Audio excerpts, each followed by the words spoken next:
ये peaceful protest आप जो वीडियो चला रहे हैं, क्या इसको पीसफुल प्रोटेस्ट कहेंगे? मुझे नहीं लगता कोई भी समझदार आदमी होगा इसको पीसफुल प्रोटेस्ट बोलेगा। इसको लीड करने वाला एक ऐसा अपराधी हाजी अफजाल, जो सीलमपुर का रहने वाला है, ताहिर हुसैन, जिसको कन्विक्ट किया है, उसका खास दोस्त है। आपके दर्शक गूगल करके देखें, ये हाजी अफजाल कौन लीड कर रहा है? इसकी बीवी शबाना जो है आम आदमी पार्टी की लीडर है, खुद बीएसपी से इलेक्शन हार चुके हैं। पहली बार मकोका जो गैंगस्टर्स के ऊपर लगाया जाता है, उसमें इसको पहली बार हिंदुस्तान में कन्विक्ट किया गया था। इसका पूरा परिवार जेल के अंदर है, इसका भाई छेनू जेल में है, इसका भाई राका जेल में है, ये खुद जेल से बाहर आया है और ये इसको लीड कर रहा है। ये स्टूडेंट कहें इनको। अभी एक शेख इरशाद का नाम आ रहा है, जो गुड़गांव में नौकरी करते हैं और प्रदर्शन में जिस तरह से उनको इंजरी आई है, वो क्या दुनिया भर के बहाने बना रहे हैं। आप नौकरी कर रहे हैं, ना नीट के स्टूडेंट हैं, आधे जो जिनको सो कॉल्ड स्टूडेंट बताया जा रहा है, आपके बहुत सारे सोशल मीडिया ने कवर किया है, उनको नीट और एनटीए की फुल फॉर्म नहीं पता। अभी जो जुनैद वहां पर खाना खिला रहे हैं, कितना बड़ा दिल जुनैद का हो गया, कौन से बड़े इंडस्ट्रियलिस्ट हैं, ये वही जुनैद हैं जिन्होंने सीए एनआरसी में महीनों तक लोगों को खाना खिलाया था। अब इनका बिजनेस कारोबार क्या है, कितना बड़ा दिल, कैसे कि हजारों आदमियों को खाना खिला रहे हैं। कल जो सीन कनॉट प्लेस में या जनसद पर देखने को मिला, उसमें बर्गर पिज्जा इतने बड़े तादाद में भेजे गए कि सड़क पर राह चलते लोगों को खिलाने पड़े, इतने ज्यादा आ गए। तो कौन फाइनेंस कर रहा है? मैं तो रिटायर्ड अधिकारी हूँ, मुकद्दर आप नौकरी कर रहे हो वन इंडिया के अंदर, आप भी नहीं कर सकते। तो कौन लोग हैं इसके पीछे, कौन लोग इनको फाइनेंस कर रहा है? ठीक है, स्टूडेंट्स को चोट आई है, अभी उसका हिसाब किताब होना है। 128 पुलिस वालों को चोट आ गई, सीरियस इंजरी है, डीसीपी रैंक के अफसरों को चोट लगी, सिपाहियों को चोट लगी है। चोट नहीं है, वो लिंचिंग की गई। जब आप वीडियो चला रहे हैं, मैं आपको वीडियो शेयर करूंगा, उसमें अकेले पुलिस वाले को किस तरह से सो कॉल्ड स्टूडेंट, ये स्टूडेंट नहीं है मेरे देश के, ना ही मेरे देश के जेनजी हैं, इसके पीछे टूल किट है, इसके पीछे तमाम वो चीजें हैं जिन्होंने संसद चलो का नारा दिया था, अब उनके पर्दे खुल रहे हैं। कल परसों आपने देखा जिस तरह से राहुल गांधी अचानक प्रधानमंत्री कार्यालय के आके बाहर बैठ गए, उसी तरह से जो आम आदमी पार्टी के जो केजरीवाल, संजय सिंह, आतिशी और तमाम उनके लीडर मंच पर आसीन हो गए। तो अब धीरे धीरे पर्दे खुलने के इनके पीछे कौन था? इनके पीछे एक बहुत बड़ी साजिश थी, जिनका पूरा प्लान था कि किस तरह बैरिकेड तोड़े जाएं, किस तरह वाहनों को डैमेज किया जाए, हिंदुस्तान में भारत की छवि को किस तरह से डैमेज किया जाए, किस तरह से उनको बताया जाए कि वहां पर क्या चल रहा है। अभी इसमें जो तमाम जो चीजें निकल कर आ रही हैं, वो कहीं ना कहीं इशारा करती है कि हालात बहुत ज्यादा गंभीर होने वाले हैं। पूरे कनॉट प्लेस को 6:30 बजे बंद कर दिया जाएगा। ये उसी तरह की स्थिति आ गई जिस तरह से कोविड के अंदर स्थिति आई थी कि दिल्ली को बंद करना पड़ा। 16 मेट्रो स्टेशन बंद करने पड़ रहे हैं। अभी एक पेट्रोल पंप जो जनपद पर है, उसको आग लगाने की कल कोशिश की गई, यदि उसमें माचिस की तीली लग जाती तो वो कितने बमों का काम करता पेट्रोल पंप, आप सोच सकते हैं। जनपद एक छोटी मोटी जगह नहीं है, वहां पर मेंबर ऑफ पार्लियामेंट्स का रेजिडेंस है, तमाम कोठियां हैं, तमाम बड़े बड़े वीआईपी रहते हैं। राहुल गांधी जब प्रोटेस्ट कर रहे थे, वहां हमारे हिंदुस्तान के 3 बड़े जनरल रहते हैं, आर्मी, एयरफोर्स, नेवी, और तमाम चीफ जस्टिस और तमाम जस्टिस और तमाम अधिकारियों की वहां पर कोठियां हैं। तो वहां पर क्या हालत करना चाहते हैं, इनकी मंशा जो है बड़ी खतरनाक है।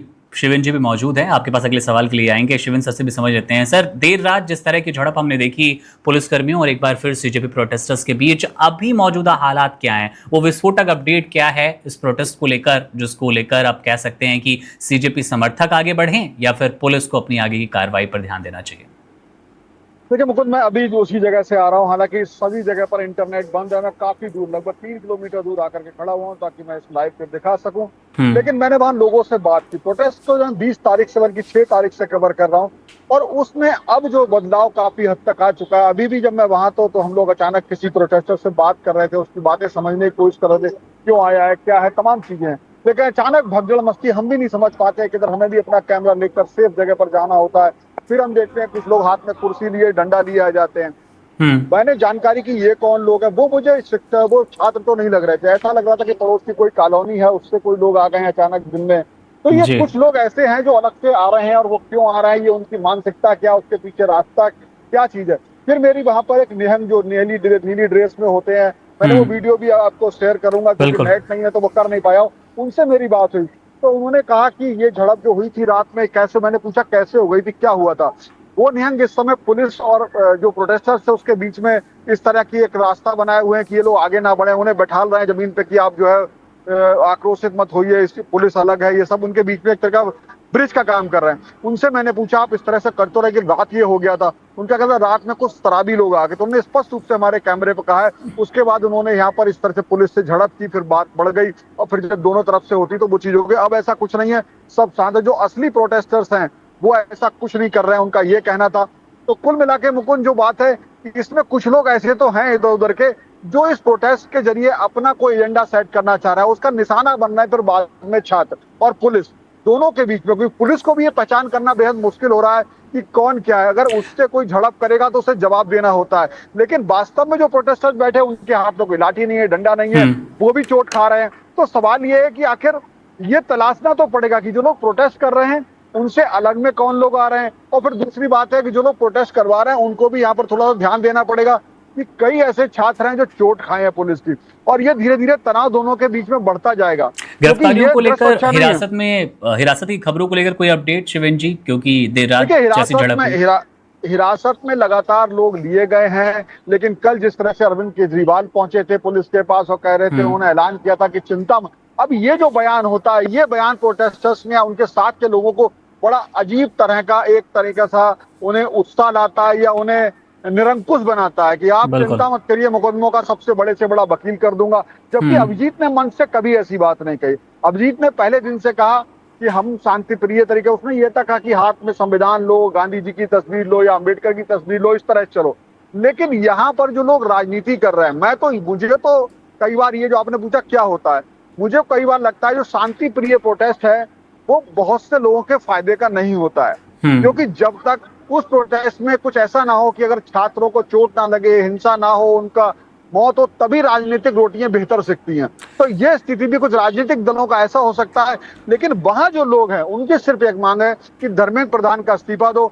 जो वास्तविक लोग हैं या बाकी ये स्टूडेंट, भले वो नीट के स्टूडेंट ना हो, वो दूसरी मांगे भी लेके आ रहे हैं, क्योंकि तमाम ऐसे जो है एग्जाम है या चाहे पुलिस भर्ती हो, दूसरे वो भी ऐसे लीक हुए हैं या उनमें रिजल्ट नहीं आ रहा है, तो लोग परेशान तो हैं।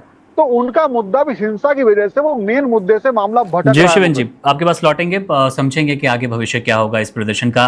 वीर जी, आपसे भी समझना चाहेंगे, जैसा कि शिवेन सर ने बताया हमें कि अभिजीत दीपके लगातार अपील यही करते हैं कि इस प्रोटेस्ट को शांतिपूर्ण रहने दीजिए। इसके साथ कई क्लिप्स ऐसे आए हैं जहां पर पूरी भीड़ मिलकर पुलिसकर्मियों को घेरती है, मारपीट की, लिंचिंग की कोशिश करती है। वहां पर भी दीपके कह रहे हैं नहीं, ये हरकतें मत करो। पर उसके बाद जब बयानबाजी आती है पॉलिटिकल पार्टीज के, उसके नेताओं के, अरविंद केजरीवाल ने जब टिप्पणी की कि आपके लिए बड़ा से बड़ा लॉयर हम हायर करेंगे, आप प्रोटेस्ट में बने रहिए, तो ये किस चिंता की ओर इशारा करता है? और क्या अगले कुछ घंटे में बड़ी कार्रवाई कुछ हो सकती है? पुलिस गिरफ्तारियों को लेकर क्या सोच रही है?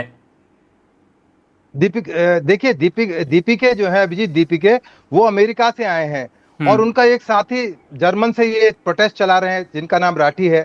तीसरा उनके साथी हैं जो ऑस्ट्रेलिया में बैठे हुए हैं। ये विदेशों से आयातित जो एक सोच को लेकर आए हैं। ये जो फंडिंग की मैंने बात की थी, ये कहीं ना कहीं इशारा कर रही है कि इनके पीछे साजिशकर्ता कोई और है। अब इसके अंदर अब इनके हाथ से ये तमाम आंदोलन निकल चुका है, ये लीडरलेस हो चुका है। इनका रिमोट कंट्रोल आम आदमी पार्टी के पास है, कुछ रिमोट कंट्रोल इनका जो है एसएफआई आईसा के पास है, लेफ्टिस्ट के पास है, कुछ कंट्रोल कांग्रेस लेने की कोशिश कर रही है। क्योंकि अब इलेक्शन ड्यू है उत्तर प्रदेश और पंजाब के अंदर, कुछ महत्वपूर्ण 5 स्टेट के अंदर, तो तमाम पॉलिटिकल पार्टीज इनको मुद्दा बनाकर इनकी पीठ पर चढ़कर अपनी राजनीतिक रोटियां सेक रहे हैं। इसका नुकसान देश को भुगतना की तैयारी रहनी चाहिए, अदरवाइज ये ऐसी स्थिति लाएंगे। केवल 200 गज दूरी पर रह गया था संसद के अंदर जहां ये घुसने की कोशिश कर रहे थे। और इनके नारे क्या थे? अब देखिए ना, नारे जिससे कोई नीट की परीक्षा का, डॉक्टर की परीक्षा का, पुलिस की परीक्षा का, मैं कहता हूं रेलवे की पुलिस का, कि भाई इस देश के टुकड़े होंगे। आप सीता के पति का नाम बताओ, नाम लेकर बताइए सीता के पति कौन थे। अफजल हम शर्मिंदा हैं, उमर खालिद जिंदाबाद, आरएसएस मुर्दाबाद, कश्मीर में 370, मनुवाद से आजादी, ब्राह्मणवाद से आजादी, नेपाल बना देंगे, इसको हम बांग्लादेश बना देंगे, पार्लियामेंट को, संसद को हम तोड़ देंगे। तो प्रोटेस्ट की आड़ में जो नारे लगाए जा रहे हैं वो इनका माइंडसेट रिफ्लेक्ट कर रहे हैं कि इनकी जो मंशा है कुछ और है। परंतु सरकार को आज नहीं तो कल इस पर निर्णय लेना पड़ेगा, क्योंकि हमने एक कमिश्नर साहब को इसी वजह से खोया है, क्योंकि ये पहले दिन निर्णय लिया जाना चाहिए था। जब पहले दिन इनकी परमिशन 5 बजे तक थी, तो सवाल सबसे बड़ा पुलिस पर भी उठ रहा है कि पुलिस ने इनको 5 बजे के बाद बैठा क्यों रहने दिया, क्योंकि वो एक बीज था जो बढ़कर आज एक सरकार के लिए, पुलिस के लिए, पूरे देश के लिए एक चुनौती बन गया है। उसमें पॉलिटिकल पार्टीज, जैसे अभी केजरीवाल का नाम ले रहे थे, उसी तरह और तमाम पॉलिटिकल पार्टीज हैं। अभी एक बहुत बड़ी प्रवक्ता किसी चैनल पर बैठी हुई थी, वो मुनव्वर राणा की बेटी थी, सुमैया राणा। उन्होंने कहा हमने ये किया, हमने नीट में ये किया। मेरा केवल एक सवाल था कि मैडम आप बहुत बड़ी प्रवक्ता हैं समाजवादी पार्टी की, केवल एनटीए और नीट की फुल फॉर्म मुझे बता दीजिए। वो छोड़कर चली गई, फिर दोबारा ज्वाइन कर लिया। मैंने कहा अच्छा चलो पढ़कर बता दीजिए मुझे, आप गूगल पर पढ़ लीजिए, मुझे फुल फॉर्म उसकी नीट की फुल फॉर्म पढ़ के बता दीजिए। वो पढ़ नहीं पाए, कहने लगे इससे क्या ताल्लुक है। भाई आप एनडीए का एग्जाम देने जा रहे हैं, आपको ये नहीं पता कि आप फौज के लिए जा रहे हैं, डॉक्टरी के लिए जा रहे हैं, या किसी चपरासी के लिए नौकरी करने जा रहे हैं। जब आपको यही नहीं पता कि नीट का डॉक्टर बनाने के लिए होता है, इंजीनियर बनाने के लिए होता है, या जर्नलिस्ट का कोर्स कराने के लिए होता है, तो आप किस चीज के लिए धरना जुलूस करने के लिए वहां पर मुंह उठाकर पहुंच जाते हैं। तो इनका पर्पस केवल जो राजनेताओं का है, केवल अपना वोट इकट्ठा करना है, इनका कोई पर्पस नहीं है, केवल और केवल देश को जलाना है। ये चाहते हैं देश नेपाल की तरह, बांग्लादेश की तरह जले, और कोई यंगस्टर जैसे अभी नेपाल के अंदर, श्रीलंका के अंदर हुआ, या अमेरिका में जिस तरह से व्हाइट हाउस में घुस गए, ये इस तरह की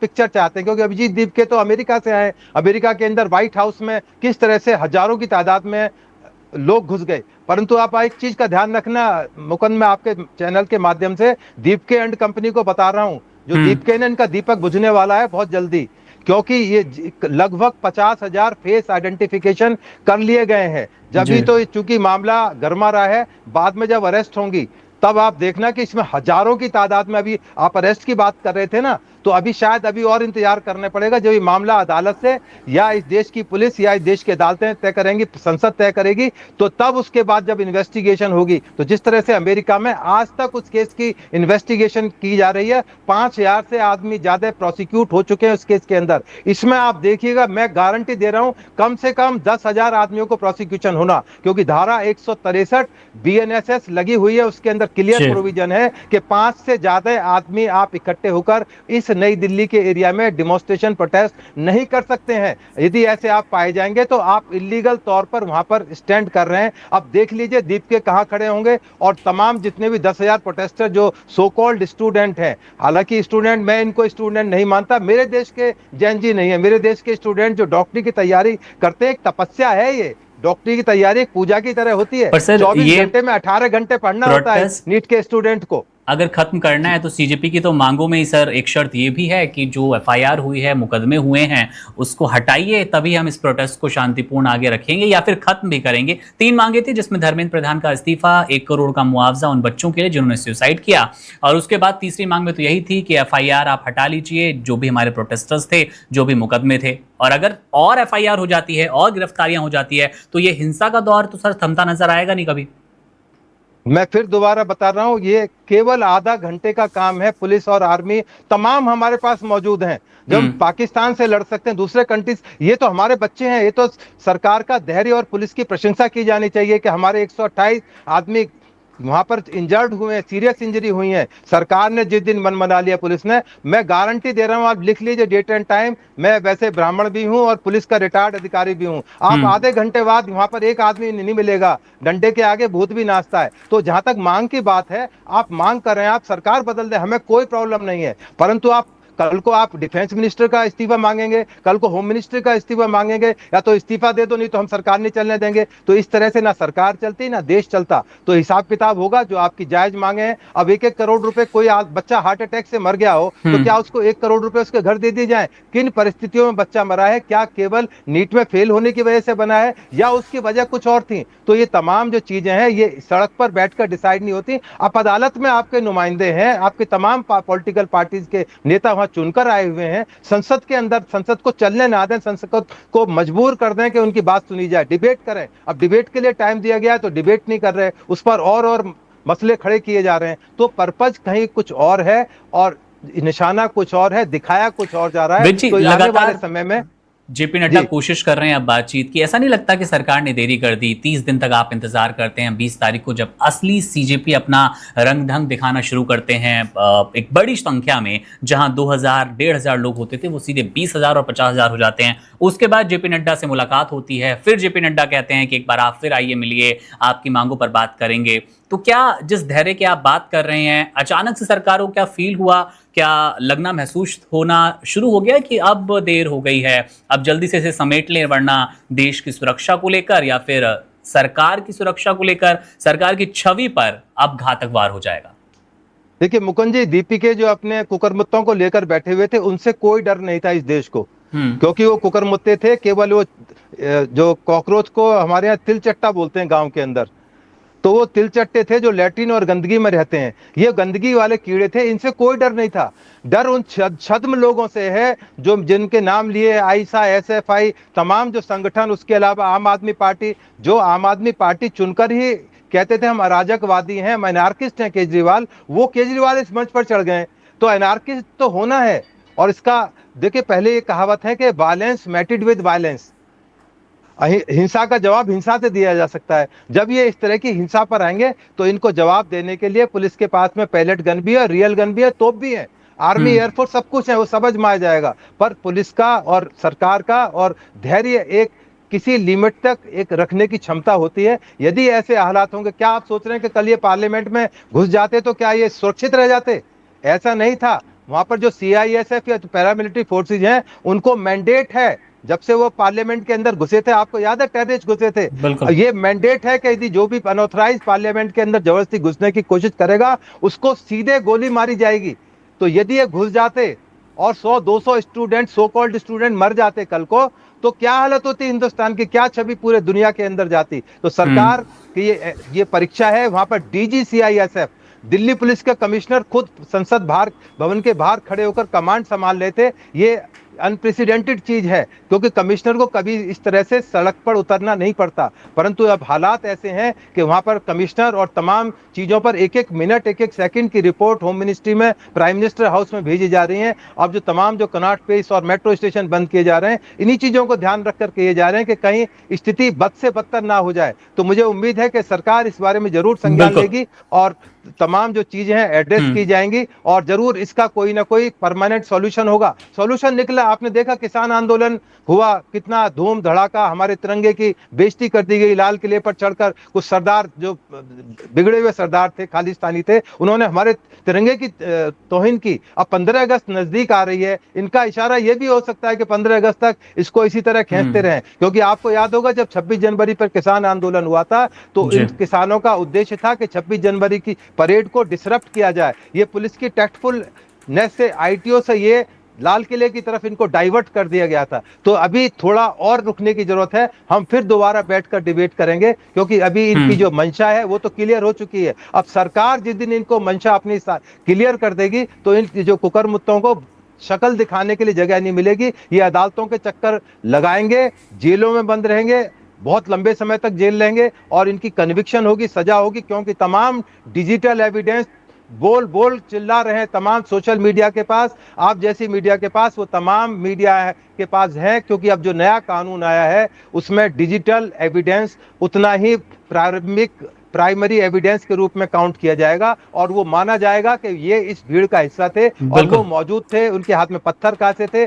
उनकी सीसीटीवी डिटेल्स आएंगी, उनकी कॉल डिटेल्स आएंगी, तमाम साइंटिफिक इन्वेस्टिगेशन होगी। आगे देखिए होता है क्या मुकुंद जी, बहुत सीरियस समय आने वाला है। Subscribe to One India and never miss an update. Download the One India app now.